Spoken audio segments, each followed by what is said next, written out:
গায়ের মানুষ সহজ সরল, চিটিং বাজদের মনটা গরম। কেউ বলে না ভাই ন্যায্য কথা বলার মতো একটা মানুষ চাই। আমরা ন্যায্য কথা বলার মতো একটা মানুষ চাই।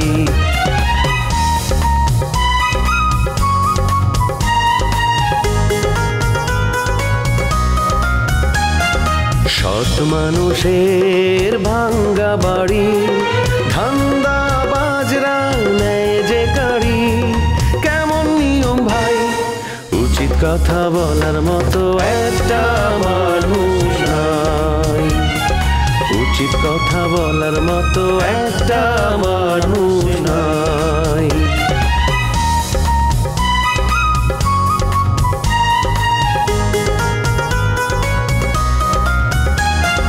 চোরের মায়ের বড় গলা, মিথ্যা দিয়ে সত্য বলা, ভদ্রলোকের ভান এক সমাজেই বাস করে ভাই চিটার এন্ড জেন্টলম্যান।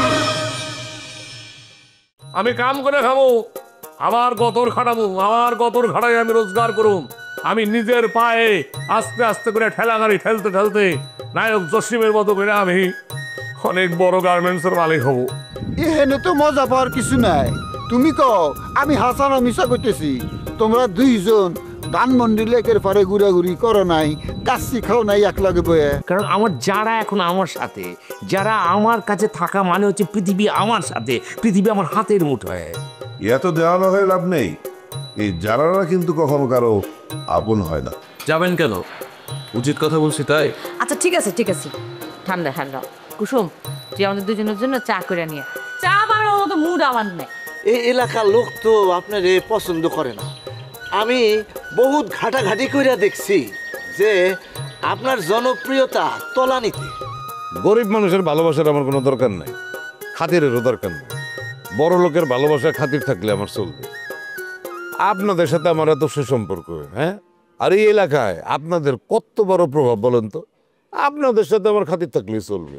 ওই ওমর আলী সোমর আলীর লোকে আমার খাতিরের কোনো দরকার নাই। আছে, দরকার আছে। ছোট মানুষের ভালোবাসা পাইলে ভালোবাসা অটুট থাকে। ছোট মানুষের ভালোবাসা সরে গেলে পায়ের নিচ থেকে মাটি সরে জায়গা, তখন আপনি খালি হাওয়ায় ভাসবেন, আপনার কিচ্ছু থাকবে না। আচ্ছা শমশের সাহেব, জি, আপনি কার সুপারিশ আমার থ্রেট দিতে আসছেন বলেন তো? হ্যাঁ, এই যে আমি আপনাদের জন্য এত কিছু করলাম, সে আপনি এখন আমার বিরুদ্ধে কথা বলতেছে। কথা তো বলবোই।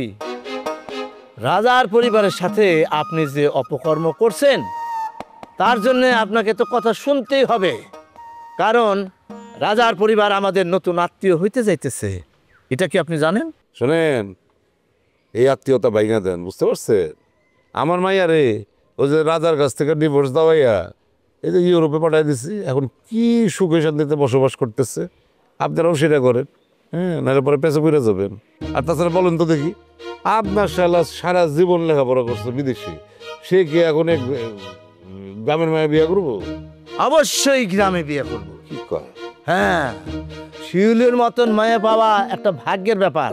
কাজে আপনাকে সাবধান করে দিতেছি, ওদের সাথে কোনো চাল আপনি চালবেন না। আমার শ্বশুর হুকুম দিছে, যাও তারে অবগত করে আসো। আমি আসছি, আপনাকে সাবধান করে দিতে আসছি। আপনি আমারে সাবধান করলে আমি এটা মাইনা নেবো ভাবলেন কেমনে? মানবেন কি মানবেন না সেটা আপনার ব্যাপার, আমি কিছু বলবো না। তবে একটা বিষয়, আপনি যদি না মানেন তাহলে কিন্তু অত্র এলাকায় আপনি খোলামেলা ভাবে চলাফেরা করতে পারবেন না। আপনি জেলের ভাত খাইতে হবে। আমি আসি।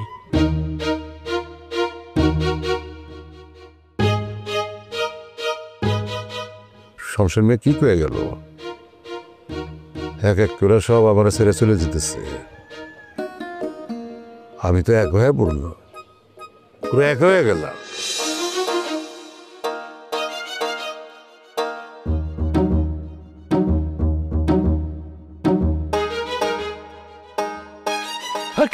আরে কিছু ভাই, আপনি ছাদে আসছেন কেন? হ্যালো, হ্যাঁ এই আমি যে এখানে আসছি আপনি কাউরে বললেন না, কাউরে বলবেন না, আপনাকে আমি ঘুষ দেবো, মেলা ঘুষ। এই, কি বলেন আপনি? হ্যাঁ, আমি সৎ লোক, 100% সৎ লোক, আমি ঘুষ টুস খাই না। সৎ লোকের কিন্তু ভাত নাই, এই জন্য তো আমি চুরি করে খাই। আরে ভাই, চুরি করা তো মহাপাপ। চুরি করে যদি ধরা পড়েন, বাপ রে বাপ, পিঠের চামড়া একটাও থাকবো না। আরে সেই জন্যই তো আমি এখন জেল খাটতেছি, খালি একদিনের লেগে পালাই আসছিলাম। আপনি বিষয়টা ম্যানেজ করবেন। শোনেন, আপনি যদি ম্যানেজ করেন না, তাহলে আপনার পা তো মোটামুটি লম্বা আছে, আমি পা ধরতে কোনো সমস্যা নাই। আপনি খালি আয় ভাইয়া, তুমি আমার ছাদে আসছো কেন? তোমার চারিদিকে খুঁজতেছি, তুমি সবসময় ঝামেলা লাগাও আর মাথা গরম হয়ে যায়। এই যে খালা, আমি পালাই আসি নাই, আমি হাওয়া খাওয়ার জন্য এখানে আসছি। আইসা আমার এই খালুর সাথে আমার দেখা হয়েছে। হ্যাঁ, সে আমার বন্ধুর মতো। হ্যাঁ, সে আমার হাওয়া খাওয়াইতেছে। ভাইজান, হাওয়াটা একটু বেশি করে দেন। তুমি আসছো কেন?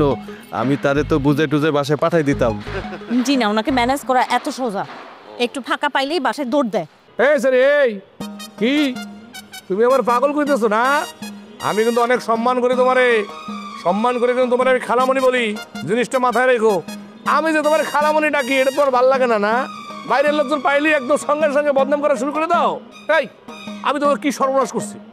আমি তোমাকে কি সর্বনাশ করছি যে আমার ধৈর্য বাইন্দা আটকে রাখতেছো তোমরা? কুসুম, তুমি এক কাজ করো, তুমি বাসায় যাও, আমি ভাইয়াকে বুঝাই টুঝাই একটু পরে নিয়ে আসতেছি। আপনি নিয়ে আসতে পারবেন না, আপনার ম্যানেজ করা সম্ভব হবে না। ভাইয়া দেখবেন ফাঁক পাইলেই দৌড় দিবে। তাই? ওরে বাবা রে বাবা, উনি সব জানতো শমশের না, আমি এখানে চান্স পেলে দৌড় দেবো না? এই, আমার এই খালু ভাইয়ের সঙ্গে আমি খেলাধুলা করতেছি, এই যে আমি যে সুখে আছি, আমার সুখ তোমাদের ভালো লাগে না? না, হ্যাঁ হ্যাঁ ভাইয়া, আপনি আমার সাথে খেলা করবেন, আপনার যতক্ষণ ইচ্ছা ততক্ষণ খেলা করবেন, কেউ আপনাকে এই ছাদ থেকে নিতে পারবে না। আরে বন্ধু, তোমার কথা শুনে মনটা একদম ফুরফুরা হয়ে গেল। আসো, আমরা দুজনে একটু কোলাকুলি করি। আচ্ছা, একা কেন ভালো লাগে না কো? হ্যাঁ, কি খবর তোমার? হ্যাঁ, তোমার তো মনে গত 6 মাস দেখি না, কোথায় গেছিলা? এখানে নাচতে নাচতে যাইতেছো? দেখবেন কেন, আয় তো বাড়িতে আসছিলাম না, আয় তো ঢাকা গেছিলাম, ইয়ানের তো নেয়া আইতাছি বাড়ির দিকে। ঢাকা গেছিলা? তা আমারে বলবা না, তুমি ঢাকা গেছো শুনলে আমিও তো তোমার সাথে ঢাকায় যেতাম। আয় ঢাকা গেলে আমনের যাইতে হবো কিল্লাই, ইয়ানে আমনের কিয়া কাম? আরে তুমি আমার নিয়ে ঢাকায় গেলে তোমার নিয়ে ঢাকা শহর ঘুরতাম, তুমি খুব মজা পাইতা। বড় বড় ঐতিহাসিক স্থাপনা দেখাইতাম, পিঙ্ক সিটি দেখাইতাম, বুড়িগঙ্গায় সাঁতার কাটাইতাম। এগুলি কে করতো তোমার নিয়ে, আর কে বা করবো? আর ঐতিহাসিক স্থান ঘুরাই দেখানোর মানুষ আছে, কষ্ট করে আমনের জান লাগতো না। তোমারে কে ঢাকা শহর ঘুরাইছে, তার নামটা আমার একটু বলো শুনি। রোমিও। রোমিও তো হাতে শুটিং বাদ দিয়ে আর 3 দিন ধরে বিভিন্ন জায়গা ঘুরাই ঘুরাই দেখাইছে। কবে তুমি?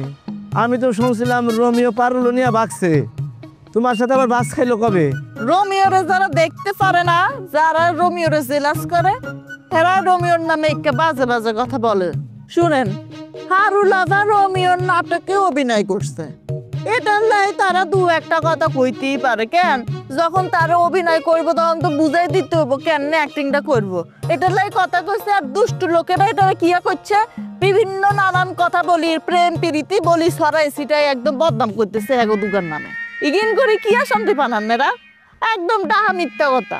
খুব শান্তি পেয়েছি, ওই রোমিওর কারণেই তুমি আমারে ঠকাইছিলা।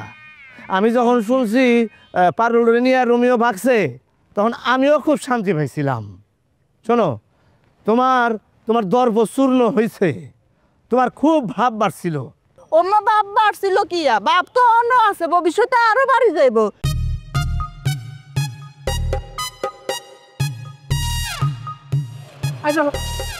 তোমার বন্ধু তোমার জন্য এত কিছু আয়োজন করলো, তুমি না বুঝে ওখান থেকে কেন চলে আসলে? আমার কিন্তু খুব খারাপ লাগছে। আচ্ছা, খারাপ লাগার কি আছে?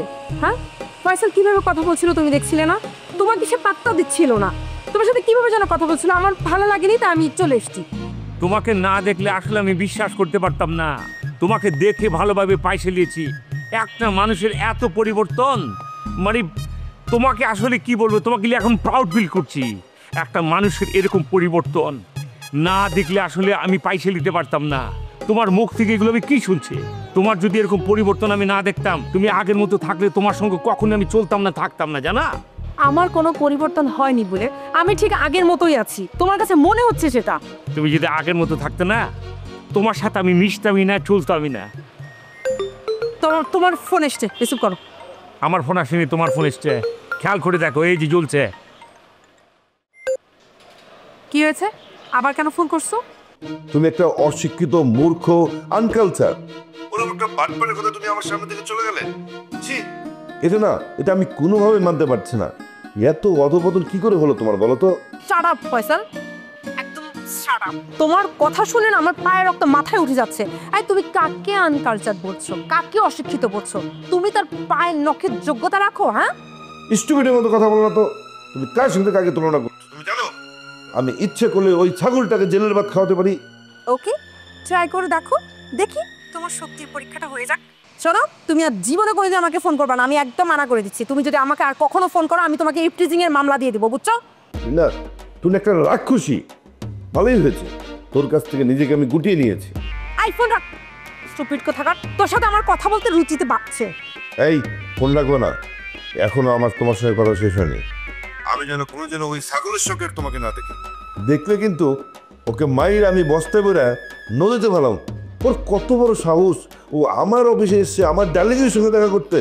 ডার্লিং বলতে তোকে মানা করছিলাম না? ডার্লিং বলার যোগ্যতা রেখেছিস তুই, ওটা তো তুই অনেক আগে হারিয়ে ফেলেছিস। এখন এই মুহূর্তে তুই ফোন রাখবি, তা না হলে আমি ফোন কেটে দিচ্ছি। ফোন কাটবি? সাহস থাকলে কাট দেখি, কাট। এই দেখ সাহস আছে কি নাই, দেখ এই কাটলাম। বেইমান একটা না, আমার বোন তুই কেটে দিলি। আসলেই না, তোর কপালে অনেক দুঃখ আছে, যারা অনেক দুঃখ আছে। আরে আমার তো কোনো বন্ধুই থাকে না, সবাই খালি আমার লাগে শত্রুতা করে। শোনেন খেলা, আপনারা যে আমার উপর অত্যাচার চালাইতেছেন না, এইটার কথা যদি আমি আমার বন্ধুর কাছে বলি, তাইলে আপনারা কিন্তু লজ্জা শরমে মুখ দেখাতে পারবেন না, কয়ে দিলাম। ভাইয়া, কথা আবার বেশি বেশি বলতেছো। বেশি বেশি কথা বললে কিন্তু শাস্তি পাইতে। এই খবরদার, আমার বন্ধুকে যদি শাস্তির ভয় দেখান না, আমার চেয়ে খারাপ কেউ হবে না। চামচামি করছি, পাগলের আবার চামচামি করতে হয়? এই খালামণি, এই তুমি কোন সাহসে আমার বন্ধুর সঙ্গে এরকম আচরণ করতেছো? তুমি যদি উল্টা পাল্টা কোনো আচরণ করো না, তাহলে কিন্তু আমি অন্য অন্য বন্ধুদের সহায়তা নিয়ে এই জেল থেকে কিন্তু পলায়ন করবো, আমি বলে দিলাম। তখন কিন্তু আপনারা কাইন্ডা কুল পাবেন না, আমারে পাগল করেন না, নিজেরাই তখন পাগল হয়ে ঘোরাঘুরি করবেন, বুঝছেন? এই কুসুম, তুমি চাও তো? ওনার মাথা এমনিতে গরম হয়ে গেছে, আরো যদি গরম হয়ে যায় তো রাইগা যাবে গা। ঠিক আছে, আমি যাইতেছি, কিন্তু কোন রকম যদি উল্টো পাল্টা হয় তাহলে কিন্তু আপনি দায়ী থাকবেন। বন্ধু, হ্যাঁ বন্ধু, হ্যাঁ খালু, হ্যাঁ বন্ধু বন্ধু বন্ধু, তুমি যেটা দেখালে না, আমি তো পাগল হয়ে গেলাম। এই যে মহিলা, এই মহিলার দর্প চূর্ণ বিচূর্ণ হয়ে গেছে। রোমিও ডাকাতুন বেকাম শেষ করে বাড়িতে আসবো, বাড়িতে আসলে হাতের লগে আর বিয়া হয়ে যাইব। কি আপনার বিয়াতে দাওয়াত দিও, আপনি একটু ভালো চাই গিফট লই যাবেন। কেন? আরে গিফট তো এখনই রেডি, চলো এখনই দিয়া দেই। বিয়ের আগে যদি গিফট দেই তাহলে তুমি মজা পাইবে না। কি এমন গিফট দিবেন যে অহনি আপনি দিয়ে দিতে চান বাড়িতে লই যাই? আমি কই ফেলাম দেখি কি আর গিফট দিবেন। 100 টাকা দামের 10টা প্রাইজ বম, যে গিফট তোমার জীবন পাল্টাই দিতে পারে। ওইসে আপনার এসব সস্তা গিফটের দরকার নাই। আর আপনি আর বাড়ি যাই খাই আইসেন, নাটক করতে আইসে আল্লাহকে। গিফট মানুষ দেয় মানুষকে খুশি হয়ে। আমি তোমার যে গিফট দেবো তুমি সেটা সাদরে গ্রহণ করবা, তাইলে হইব গিফট। এখন কেউ যদি শুরুদের এক গিফট আদায় করে, সেটা তো গিফট হইল না, সেটা হইল ডাকাতি, রোবারি। আয় কোনো ডাকাতি কইমু না, আয় তো বললাম মানে বিনা গিফট লই আর বাড়ি যাই খাই আইসেন। তোমার বিয়াতে আমার যাওয়া হইব না। তুমি আর একজন পুরুষের হাত ধরে বৈশা থাকবা, এটা আমি দেখতে পারবো না, সেটা আমার পছন্দ হইব না। আমার হৃদয় ভাঙ্গা চুরচুরা হয়ে যাব। আপনার তো সংসার আছে, আপনার বউলই ঘুরেন, আপনার বউলই সুখে শান্তিতে থাকেন। আগে কিছু বলতে গেছি নি, আপনার বউলই থাকেন, আপনার সুখে থাকবেন। আপনি আর বিয়ে লই এত নাক গলান কিল্লাই। নিজের আপন বউরে তুই আপনি অন্য বেডের লই ঘুরার স্বপ্ন দেখেন, এটা তো ভালো না। হ্যাঁ, আয় আসি, আপনার লগে এসে ফাও ফেসল করার টাইম নাই আর। তুমি টায়ার্ড আছো, চলো তোমারে আমি ঠান্ডা কিছু খাওয়াই, তোমার মনটাও শান্তি হবে আর সব কিছু ফুরফুরা হয়ে যাবে। চলো। কোনো প্রয়োজন নাই, আপনার জিনিস খাইলে আপনার আরো মায়া বাড়ি যাব। উনে নাই এক কথা কই, আন্নের কিন্তু এই মায়া দয়া কমানো উচিত একটা মায়া কমান আন্নে। শোনো, তোমার প্রতি মায়া আমার জীবনে হবো না, খালি দিনে দিনে খালি বাড়তেই থাকবো, বাড়তেই থাকবো, বাড়তেই থাকবো। আচ্ছা, যতটুকু মায়া হইছে এখন আপাতত অতটুকুর মধ্যে সীমাবদ্ধ রাখেন, আর বেশি যাইয়েন না। তাহলে কি আর করা, তবে আমার বিষয়টা একটু বিবেচনা করো, একটু মায়া যেন আমার প্রতি হয়। যদি মায়া হয় তাহলে তুমি আমার ইশারায় ডাক দিও, আমি চলে আসবো, অর্থাৎ তুমি আমার কাছে চলে আসো। হ্যাঁ আচ্ছা ঠিক আছে, এটা পরে দেখুন যাবো, এখন আমি মাত্র আসছি তো, একটু ফ্রেশ মেরেশ হই, বুঝেন না? আচ্ছা ঠিক আছে। আচ্ছা ফেরে শুয়ে একটু যদি পারো একটু এই গরিবের প্রতি দয়া কইরো। একা একা কিছু ভালো লাগে না, কোনো কাজে মন কেন বসে না, আমার কি পুরো কোন দিকে গেছে, আমার কি হতে কি হয়ে গেল, আমি নিজে তো কিছু বুঝি না। ও ও ও ও সাহস কত বড় স্টুপিডের বাচ্চা, দেখো আমাকে ভয় দেখাচ্ছে। তুমি শুধু আমাকে অনুমতি দাও, আমি তোমার অনুমতি নিয়ে অফিসে যাই, ওকে লাইন চাকু দিয়ে পিঠে মারে আসবো। বলো যাবো? না না না না, কোনো দরকার নেই, আমি এই সমস্ত ঝুট ঝামেলা চাই না। এমনিতেই স্টুপিডটা আমার মাথাটা অনেক গরম করে দিয়েছে। ওর কথা বাদ দাও তো, এখন চলো কোনো রেস্টুরেন্টে যাই খাই আসি। আসো। এখন আমার খাবারের মুড নেই বলে, এমনিতে আমার অসহ্য যন্ত্রণা হচ্ছে। ভুলে যাও, মনে করে ফয়সাল নামে কোনো লোকের সাথে তোমার পরিচয় ছিল না, মন থেকে মুছে ফেলো, তাহলে ভালো থাকবে। চলো মোরগ পোলাও খাওয়াবো তোমাকে। মুছে ফেলতে চাইলে কি মুছে ফেলা যায়? তুমি ওকে চিনো না, একটা স্টুপিড কাওয়ার্ড, ও আমাকে অনেক জ্বালাবে। কিভাবে জ্বালাবে? ওর ফোন ধরো না, হয়ে গেল। ফোন না ধরলে ও বাসায় চলে আসবে, ডিরেক্ট বাসায় চলে আসবে। ও লজ্জা শরম একদম কিছুই নেই, খুবই কম। তাহলে এক কাজ করি, ওকে যে এখনই ধমক দিয়ে আসি। তুমি বললে ঢাকা শহরের মাঝখানে রাখে ওকে আমি পিটাতে পারি, জানা করবা? তোমাকে তো আমি আগেই বলেছি, এই সমস্ত ডিসগাস্টিং মারামারি আমি একদম পছন্দ করি না। মারামারি করতে বলছো, আমি করবো না, বিষয়টা অন্যভাবে সমাধান করে দেই। তোমাকে কিছুই করতে হবে না, আমাকে এই বিষয়টা হ্যান্ডেল করতে দাও। আচ্ছা চলো এখন কিছু খাই, কেমন যেটা ক্ষুধা লেগেছে জানা। খাবারের মুড নেই আমার। তারপরে চলো তো কিছু একটা খেলি। আসো আসো। চলো দেখি, বাড়িতে একটা ফোন দিয়ে দেখ, বাড়ির খবরটা নেওয়া দরকার আছে।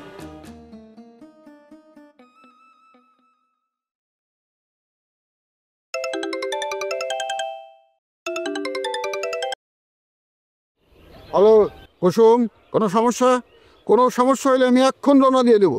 না না দুলা ভাই, কোনো সমস্যা না, আপনার রওনা করার দরকার নাই, আমরাই বাড়িতে আসতেছি। হুট করে আইতে চাইলেই তোমাকে অনুমতি দেওয়া যায়? তোমাকে বিছানাপত্র সব এলোমেলো হয়ে আছে, পরিষ্কার করতে হইব। 7 দিন সময় দাও, তারপর আইবা।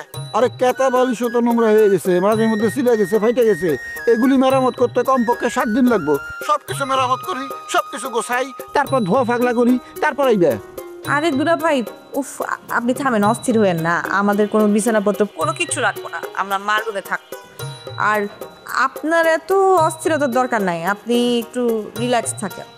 আরে তোমরা ময়লা বিছনায় থাকবা, সেরা ফাটা বিছনায় থাকবা, কোনো সমস্যা নাই। পাগলে তো পরিষ্কার বিছনা ছাড়া থাকবো না, তাছাড়া দেখা যাইবো হ্যাঁ এসে আমার বিছনায় নিয়ে টানাটানি শুরু করবো, বুঝছো? আর একটা কথা কই, আমি কিন্তু পাগলের ধারে কাছে থাকুম না, দূরে থাকুম। আমরা যদি বাড়ি আসি না, আপনারে ভাইয়ার রুমেই দিব, ভাইয়ার লগেই দিব, আর আমি আপার রুমে গিয়ে থাকবো। তখন দেখবো দুলা ভাই আপনার খেলা, একদিকে ভাইয়া জ্বালাইবো আর এদিকে আমরা জ্বালাবো। আপনি শুধু শুধু আমাদের অনেক জ্বালাইতেছেন। এই আমি তোমাকে কখন জ্বালাইলাম, কখন যন্ত্রণা দিলাম? তোমরা যন্ত্রণা দাও তো আমারে, যখন তখন বাড়ির বড় জামাইরে যে কোনো হুকুম করে বসো। হ্যাঁ, যেমন ইচ্ছা তেমন ব্যবহার করো, যখন দরকার হয় তখন ডাক দাও, যখন দরকার শেষ লাত্তি মেরে ফেটাই দাও। এটা কি ঠিক করো? উফ, আপনারে ফোন করলেই আজে বাজে কথা শুরু করেন। এখন যাইতেছেন কই? আপারে ফোনটা দেন। আমি তোমার আপারে ছেড়ে পারুল বাড়ির দিকে যাইতেছিলাম। পারুলের বাড়িতে এত কি মধু আছে? হ্যাঁ, ওইখানে ঘন ঘন আপনার যাওয়া লাগে? দুলা ভাই, আমি খালি বাড়ি আসি, তারপর আপনারা দেখাইতেছি মজা। আমি ভালো হয়ে গেছিলাম, কিন্তু না, আপনি তো ভালো হইতে দিবেন না, আবার আপনার উপর রামদাও থেরাপি দেওয়া লাগবে। কুসুম, আমার লগে বেয়াদবি করলে আমি কিন্তু তোমার ক্ষতি করে দেব। সামান্য অপরাধে তোমার বিরাট ক্ষতি হইব। আমার কি ক্ষতি হইব? শুনেন, জীবনে অনেক ক্ষতি হয়েছে, আপনি নতুন করে কি ক্ষতি করবেন শুনি? নীরবের লগে তোমার বিয়ে ভাঙ্গিয়া দিমু। আমি নীরবের কাছে তোমার প্রশংসা করছিলাম, অহন হের কাছে তোমার বদনাম করুম, এমন বদনাম করুম যাতে এই বিয়ে ভেঙে যায়, যাতে নীরব তোমারে তুই উল্টা দৌড় মারে। এমন বদনাম করুম নীরবের কাছে, হ্যাঁ তোমার মুখ দেখতে পারবো না। আমি মুখ দেখাতে না পারলে আপনার মুখও না দেখানোর ব্যবস্থা আমি করব। রামদাও থেরাপি দিয়া আপনার কল্লাটা আপনার ঘাট থেকে নামায় ফেলাম। ভাবছিলাম ঢাকা যায় তুমি ভালো হইছো, অহন দেখতাছি আরো বেশি সন্ত্রাসী হইতো। আসলে কুত্তার লেজ সোজা হয় না, বুঝছো? আমার এই খুনের ভয় দেখাইতাছো, তুমি যা কইলা সব কিছু মোবাইলে রেকর্ড করা আছে। যদি আমি এখন একটা মামলা করি, অ্যাটেম্প টু মার্ডার মামলা, কি হইব ক? খুব ভালো হইব, জেল খাটবো। আমার জেল খাটতে খুব ইচ্ছা করতেছে। এই যে ঘরটাতে আসি না, একদম জেলের মতোই আসি। এর সাইতে নতুন করে একটা কারাগার পামু, ওইখানে কেমন হয় দেখবো, খুব মজা লাগবে। যান মামলা করে দিয়ে আসি। আমি তো তোমাকে মতো পাগল না যে শালীর বিরুদ্ধে মামলা করুন। এই বাড়িঘর রেডি আছে, তোমাকে যেদিন ইচ্ছা হয় আয় পড়ো। গাধা পানি খায় কিন্তু ঘোলা কইরা। এই যে আপনি স্বীকার করলেন, কিন্তু এতগুলো গালি খাওয়ার পর তোমাকে দুই বোন যে গাড়াই আমি মজা পাই, বুঝো না? তাই আমার এই গাদার লগে তুলনা না করলেও পারতা। উদাহরণ দিছি, আপনারে মিন করি নাই, রাখলাম। তোমাকে মাথায় বেশি বুদ্ধি হয়েছে না আমার থেকে? বাড়ি আসো, তারপর খেলা শুরু করুন। কেডা যেতে কেডা হারে দেখা যাইব পরে।